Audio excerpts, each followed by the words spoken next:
Lockdown के बीच सबसे ज्यादा परेशानी प्रवासी मजदूरों को हो रही है।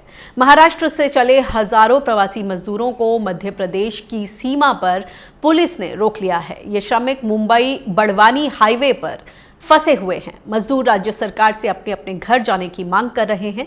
इजाजत नहीं मिलने पर मजदूरों ने सीमा पर ही धरना शुरू कर दिया है। इनमें से ज्यादातर प्रवासी मजदूर उत्तर प्रदेश के हैं, जो मध्य प्रदेश के रास्ते उत्तर प्रदेश में दाखिल होना चाहते हैं। इस बीच में गृह मंत्रालय ने राज्यों की आपस में बातचीत करके प्रवासी मजदूरों की वापसी सुनिश्चित करने की छूट दे दी है। इसे देखते हुए झारखंड, राजस्थान और बिहार जैसे राज्यों ने केंद्र सरकार से विशेष ट्रेनें चलाने की मांग की है। और इस मुद्दे पर और ज्यादा बातचीत करने के लिए हमारे साथ फोन लाइन पर जुड़ गए हैं प्रदान के झारखंड से टीम कोऑर्डिनेटर प्रेम शंकर जी।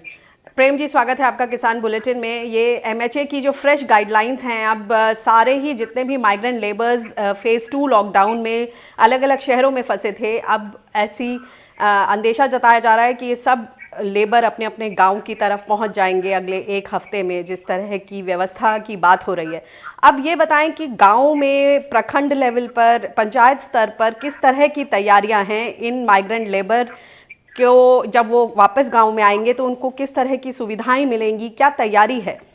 देखिए, दो तरीके से इसको बात कर सकते हैं। एक तो कि जो मेडिकल सपोर्ट की जहाँ तक बात है कि वैसे जो माइग्रेंट वर्कर्स आएंगे उनकी एक स्क्रीनिंग करके एंड देन उसमें जो सिम्टमिक एंड असिम्टमिक है उसके आधार पर उनको असिम्टमिक को होम क्वारंटाइन करना, गांव भेजना, एंड जो सिम्टमिक कंफर्म होंगे उनको बेसिकली स्पेशल मेडिकल केयर के लिए उनको स्पेशल क्वारंटाइन सेंटर्स में रखना। इस तरह की तैयारियां जो है वो प्रशासनिक स्तर पर की जा रही हैं यहाँ पे।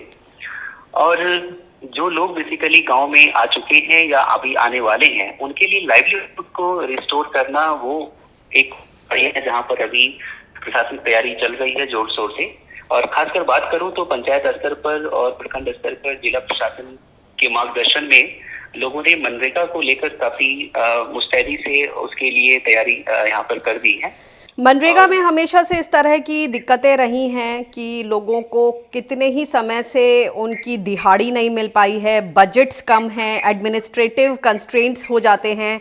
ऐसे में जो रजिस्ट्रेशन है, जो पुराने लोग हैं जिनकी रजिस्ट्रेशन हो चुकी है पहले, उनको कंसिडर किया जाएगा। ऐसे में जो लोग शहर से आ रहे हैं, जो अब तक शहरों में काम करते थे, उनकी रोजगार की किस तरह की व्यवस्था हो पाएगी?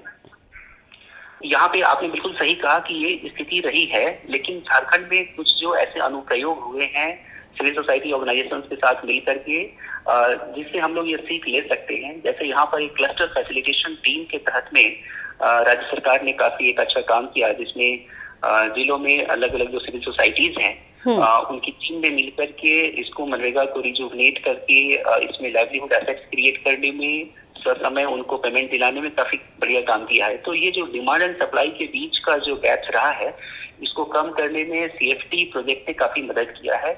और ये मुझे लगता है कि ग्रामीण विकास मंत्रालय की अगुवाई में ये चली थी। और ये लर्निंग को लेते हुए मुझे लगता है कि अभी के समय में ये काफी कारगर होगा और इसकी लर्निंग्स को दोबारा इम्प्लीमेंट करने में, तो मुझे लगता है कि इस तरह के प्रोजेक्ट्स को लेकर सरकार को आगे आनी चाहिए। एक और उदाहरण लेते हैं, जैसे कि झारखंड में बड़े पैमाने पर दीदी किचन चल रही हैं, सेल्फ हेल्प ग्रुप्स की महिलाएं सामने आकर खाना बना रही हैं और कई मजदूरों को दिन में खाना खिला रही हैं। अब मान लीजिए ये स्थिति किस तरह से बदलेगी अगले 3-4 दिनों में, जब ये माइग्रेंट लेबर फिर से एक बार शहर से अपने अपने गांव पहुंचेंगे।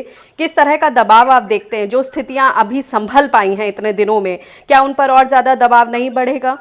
मुझे लगता है कि अभी जो समय मिला है उसमें एक फील्ड लेवल की तैयारी हुई है, एक मैपिंग असेसमेंट की गई है कि कितने ऐसे वल्नरेबल लोग हैं और जिसके लिए हमें खाद्यान्न की व्यवस्था करनी है, कम्युनिटी किचन की व्यवस्था करनी है। एक असेसमेंट के मुताबिक बोला जा रहा है कि कुछ करीब 3 लाख लोग ऐसे हैं जो झारखंड में हैं, जो भूखमरी से प्रभावित हैं।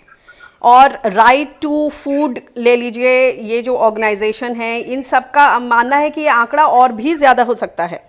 तो आंकड़ा जो है वो अपनी जगह पे सही है। मुझे लगता है कि आंकड़ों को देखते हुए उस तरह की तैयारी की जरूरत है। आने वाले समय में मुझे लगता है कि एग्रीकल्चर पे इसका लोड बढ़ेगा, MGNREG है जिसके ऊपर इसका लोड बढ़ने वाला है, तो हमें उसकी तैयारी उस तरीके से ही करनी है।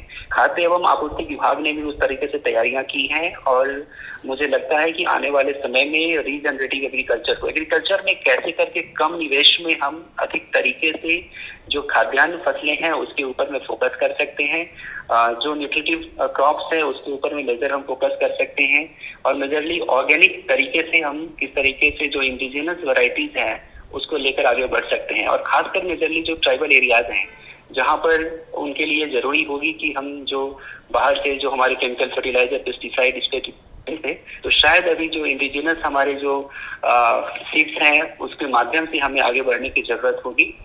और ऐसे में जो सरकार की बहुत सारी स्कीम्स अभी आ रही हैं, हरित ग्राम योजना, ये सारी चीजों को लेकर, और सिविल सोसाइटीज भी बहुत सारे सरकार के साथ में नए अनुप्रयोग को लेकर के आई हैं झारखंड में। मुझे लगता है उन सबको दोबारा एक साथ मिलकर के योजना बनाने की जरूरत है, जिस पे काम करने से शायद कई समस्याओं का एक निराकरण ढूंढा जा सकता है। जी, बहुत बहुत शुक्रिया इस इनसाइट के लिए। तो कुल मिलाकर जो खेती है और मनरेगा, इन दोनों पर फोकस रखना पड़ेगा, तभी शायद गांव में जो विकास का पहिया है वो रफ्तार पकड़ सकेगा। बहुत बहुत शुक्रिया इस बातचीत के लिए।